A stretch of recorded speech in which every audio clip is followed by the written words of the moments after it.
பருத்தித்துறை நகரசபையின் புதிய தவிசாளராக Vincent டிபோல் Douglas போல் தெரிவு செய்யப்பட்டுள்ளார். பகிரங்க வாக்கெடுப்பு நடத்தப்பட்டது.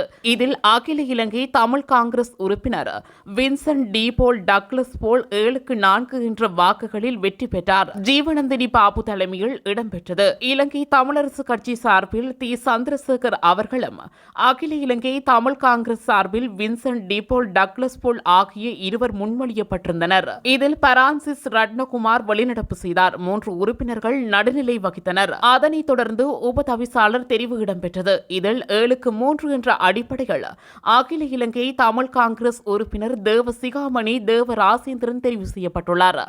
இதில் பருத்தித்துறை நகரசபை செயலாளர் தமிழ் தேசிய மக்கள் முன்னணி முன்னாள் பாராளுமன்ற உறுப்பினர் செல்வராசா கஜேந்திரன், முன்னாள் பாராளுமன்ற உறுப்பினர் M.K. சிவாஜிலிங்கம், ஜனநாயக போராளிகள் கட்சி யாழ் மாவட்ட தலைவர் ஆ. சுரேஷ்குமார் உட்பட பலரும் கலந்து கொண்டனர்.